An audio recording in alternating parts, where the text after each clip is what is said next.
ರಾಜ್ಯದ ಶಕ್ತಿ ಸೌಧದ ಮುಂದೆಯೇ ಖದೀಮರು ಕೈಚಳಕ ತೋರಿದ್ದಾರೆ. ವಿಧಾನಸೌಧ ಮೆಟ್ರೋ ನಿಲ್ದಾಣ ಅದು, ಅಲ್ಲೇ ಡಕಾಯಿತಿಯಾಗಿದೆ. 5-6 ಖದೀಮರ ಗ್ಯಾಂಗ್ ಮೊಬೈಲ್ ದರೋಡೆ ಮಾಡಿದೆ. 30,000 ಮೌಲ್ಯದ ಮೊಬೈಲ್, 9,000 ರೂಪಾಯಿ ಹಣ ರಾಬರಿ ಆಗಿದೆ. ವಿಧಾನಸೌಧ ನೋಡೋದಕ್ಕೆ ಅಂತ ಬಂದಿದ್ರು ಪಾಪ ಅಣ್ಣ ತಮ್ಮ. ಅವರ ಬಳಿ ಇದ್ದಂತಹ ಮೊಬೈಲ್ ಅನ್ನ ಕದ್ದಿದ್ದಾರೆ, ಹಣ ಕದ್ದಿದ್ದಾರೆ. ಸಹೋದರರ ಮೇಲೆ ಹಲ್ಲೆಯಾಗಿದೆ. ವಿಧಾನಸೌಧ ನೋಡೋದಕ್ಕೆ ಬಂದಿದ್ದ ಅಣ್ಣ ತಮ್ಮನ ಮೇಲೆ ಹಲ್ಲೆ ಮಾಡಿ ಅವರ ಬಳಿ ಇದ್ದಂತಹ ಮೊಬೈಲ್ ಮತ್ತು ಹಣವನ್ನ ಕದ್ದೊಯ್ದಿದ್ದಾರೆ. ವಿಧಾನಸೌಧ ಪೊಲೀಸ್ ಠಾಣೆಯಲ್ಲಿ ಈಗ ಕೇಸ್ ದಾಖಲು. ಶಕ್ತಿ ಸೌಧದ ಮುಂದೆಯೇ ಖದೀಮರ ಕೈಚಳಕ. ಬಹಳಷ್ಟು ಜನ ವಿಧಾನಸೌಧ ನೋಡೋದಕ್ಕೆ ಅಂತ ಬರ್ತಿರ್ತಾರೆ ಪ್ರವಾಸಿಗರು. ಗ್ರೌಂಡ್ ರಿಪೋರ್ಟ್ ನೀಡಿದ್ದಾರೆ ನಮ್ಮ ರಿಪೋರ್ಟರ್ ಪ್ರಜ್ವಲ್. ನೋಡೋಣ ಬನ್ನಿ.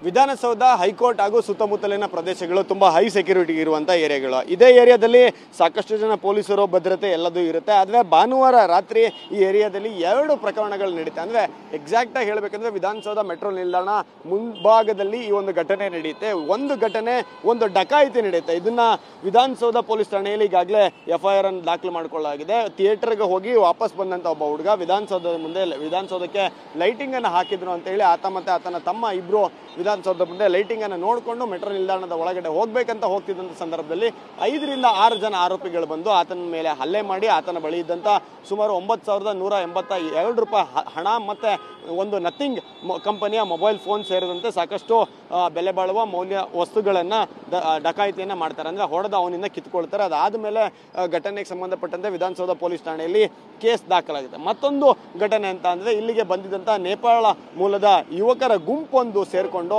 ಅವರವರ ನಡುವೆ ಹೊಡೆದಾಟವನ್ನು ಶುರು ಮಾಡ್ತಾರೆ. ಲಿಟ್ರಲಿ ಒಂದು 40ರಿಂದ 50 ಜನ ಯುವಕರು ಏನಿರ್ತಾರೆ ಅವರು ಸೇರಿಕೊಂಡು ವಿಧಾನಸೌಧದ ಮುಂಭಾಗದಲ್ಲಿ ಈ ಮೆಟ್ರೋ ನಿಲ್ದಾಣ ಮತ್ತು ಫುಟ್ಪಾತ್ ಏನಿದೆ ಇದ್ರ ಮುಂದೆ ನಿಂತ್ಕೊಂಡು ಹೊಡೆದಾಟವನ್ನು ಮಾಡ್ತಾರೆ.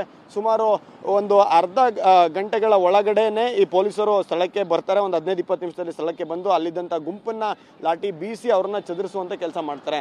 ಬಟ್ ಈ ಒಂದು 2 ಘಟನೆಯ ಬಗ್ಗೆ ಈಗ ವಿಧಾನಸೌಧ ಪೊಲೀಸ್ ಠಾಣೆಯಲ್ಲಿ ಪ್ರಕರಣ ದಾಖಲು ಮಾಡಿಕೊಂಡು ತನಿಖೆಯನ್ನು ಮಾಡ್ತಿದ್ದಾರೆ. ಒಂದು ಡಕಾಯಿತಿ ಪ್ರಕರಣವನ್ನು ವಿಧಾನಸೌಧ ಪೊಲೀಸರು ಈಗ ದಾಖಲನ್ನು ಮಾಡ್ಕೊಂಡಿದ್ದಾರೆ. ಮತ್ತೊಂದು ಈ ಗುಂಪು ಗೂಡಿಕೊಂಡು ಹಲ್ಲೆ ಮಾಡಿರುವಂಥದ್ದಕ್ಕೆ ಸಂಬಂಧಪಟ್ಟಂತೂ ಸಹಿತ ಕೇಸನ್ನು ದಾಖಲು ಮಾಡಿಕೊಂಡು ತನಿಖೆಯನ್ನು ಮಾಡ್ತಾರೆ. ಕ್ಯಾಮ್ರಾ ಪರ್ಸನ್ ರವಿ ಜೊತೆ ಪ್ರಜ್ವಲ್, TV9 ಬೆಂಗಳೂರು.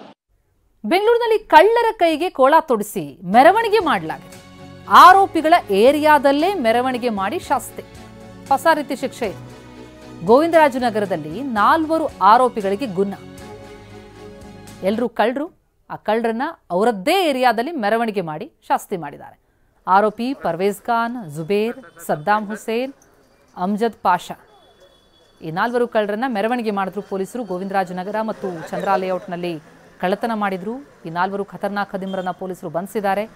ಮನೆಯಲ್ಲಿಟ್ಟಂತಹ 140ಕ್ಕೂ ಹೆಚ್ಚು ಮೊಬೈಲ್ ಫೋನ್ಗಳನ್ನು ಜಪ್ತಿ ಮಾಡಲಾಗಿದೆ ಈ ಕಳ್ಳರಿಂದ.